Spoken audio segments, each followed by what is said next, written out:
7 Now news. నూతన accreditation కార్డులను వెంటనే మంజూరు చేయాలని, యాక్సిడెంట్ పాలసీని పునరుద్ధరించడంతో పాటు అపరిష్కృతంగా ఉన్న జర్నలిస్టుల సమస్యలను పరిష్కరించాలని కోరుతూ ఏపీయూడబ్ల్యూజే రాష్ట్ర అధ్యక్షులు ఐవి సుబ్బారావు పిలుపు మేరకు యూనియన్ ఆధ్వర్యంలో పల్నాడు జిల్లా కలెక్టర్ కార్యాలయంలో జేసీకు వినతి పత్రం అందజేయడం జరిగింది.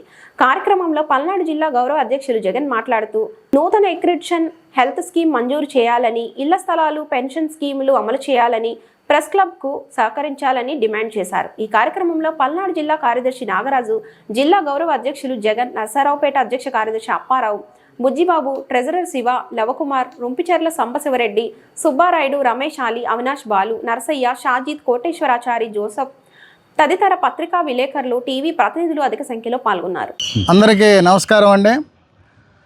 రాష్ట్ర వ్యాప్తంగా ఆగస్టు 5వ తేదీన జర్నలిస్టులకు సంబంధించి కోరికల దినోత్సవంగా ప్రతి ఏడాది నిర్వహించుకోవటం సాంప్రదాయంగా వస్తుంది.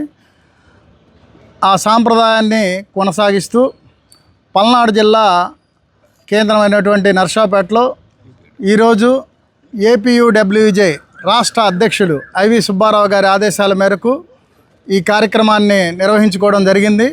ప్రస్తుతం జర్నలిస్టులు ఎదుర్కొన్నటువంటి అనేక సమస్యల పరిష్కారం కోసం ఒక రిప్రజెంటేషన్ను జిల్లా కలెక్టర్ గారి కార్యాలయంలో అధికారులకు అందజేయడం ద్వారా ప్రభుత్వానికి తెలియజేశాము. అదేవిధంగా ముఖ్యంగా అక్రిడిటేషన్లకు సంబంధించి 3 ఏళ్లుగా అవి పెండింగ్లో ఉన్నాయి. వాటిని అట్లానే కొనసాగిస్తూ ఇప్పటికి 3 సార్లు వాటిని రెన్యువల్ చేయడం జరిగింది. దీనివల్ల జర్నలిస్టులకి రాష్ట్ర వ్యాప్తంగా జరుగుతున్నటువంటి అన్యాయం ఏమిటంటే 2019లో రాష్ట్రం మొత్తం మీద 23,000 అక్రిడిటేషన్లు జర్నలిస్టులకు ఇవ్వడం జరిగింది. అటు తర్వాత వాటిని 2019లో కేవలం 9,000 మందికి కుదించడం జరిగింది.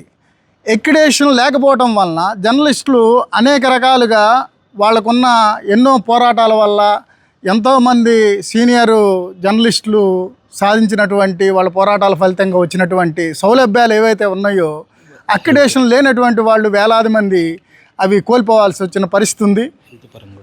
అదేవిధంగా అక్రిడిటేషన్ ఉంటేనే బస్ పాస్ కానీ, హెల్త్ కార్డులు కానీ, లేదా ప్రమాద బీమా కానీ, ఇంకా ఇళ్ల స్థలాలు కానీ ఇటువంటి ఎన్నో దాంట్లో ముడిపడి ఉంటాయి. కాబట్టి తక్షణమే గౌరవ ముఖ్యమంత్రి చంద్రబాబు నాయుడు గారు, గౌరవ డిప్యూటీ సీఎం పవన్ కళ్యాణ్ గారు గతంలో ఎన్నికలకు ముందు చెప్పారు. ఎమ్మటనే కొత్త అక్రిడిటేషన్లు ఇవ్వడంతో పాటు ఇళ్ల స్థలాలు కూడా వెంటనే వాళ్ళకి మంజూరు చేస్తామని చెప్పారు. ఇప్పుడు దాని మీద కమిటీ ఒకటి ఏదో ఏర్పాటు చేశారు. అదేవిధంగా ఈ హెల్త్ స్కీమ్కి సంబంధించి అనేక చోట్ల చాలా ఇబ్బందులు ఏర్పడుతున్నాయి. అందుకని జర్నలిస్టులు ఏపీడబ్ల్యూజే ఏం కోరుతుందంటే ఆరోగ్యశ్రీ ట్రస్ట్, అదేవిధంగా జర్నలిస్టుల తరపున కొంతమంది ప్రతినిధుల్ని ఒక కమిటీగా ఏర్పాటు చేసి ఆ కమిటీని ఇంప్లిమెంటు ఆరోగ్యశ్రీ హెల్త్ కార్డు ఏదైతే ఉందో జర్నలిస్ట్ హెల్త్ కార్డు అది ఇంప్లిమెంట్ చేయాలని అడుగుతున్నాం. ముఖ్యంగా మరో ముఖ్యమైనది ఎన్నో ఏళ్లుగా కొనసాగుతున్నటువంటి జర్నలిస్టులకి రక్షణ చట్టాన్ని ఒకటి కొత్తగా మనం కొత్తగా పాతది ఎన్నో ఏళ్లుగా మనం డిమాండ్ చేస్తూ వస్తున్నాం. ఆ రక్షణ చట్టాన్ని ఒకటి ఏర్పాటు చేయాలని అది కోరుతున్నాం.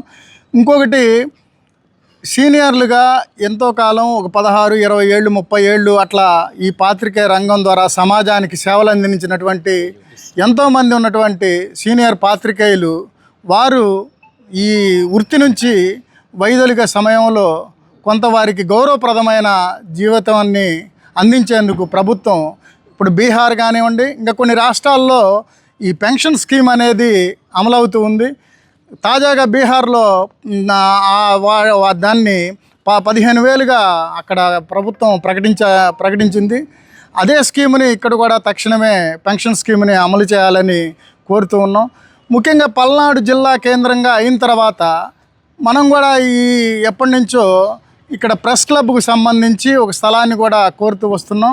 ఈ సందర్భంగా ఈ రోజున జిల్లాలో ఉన్నటువంటి అందరు పాత్రికేయుల తరపున ఆ ప్రెస్ క్లబ్ స్థలాన్ని మంజూరు చేయాల్సిందిగా మరీ విజ్ఞప్తి చేస్తూ అధికారుల ద్వారా మనం ఏదైతే రిప్రజెంటేషన్ ఇచ్చామో ప్రభుత్వం దానిపైన సానుకూలంగా స్పందించి సమస్యలు పరిష్కరించాలని మరీ విజ్ఞప్తి చేస్తున్నాం. Thank you.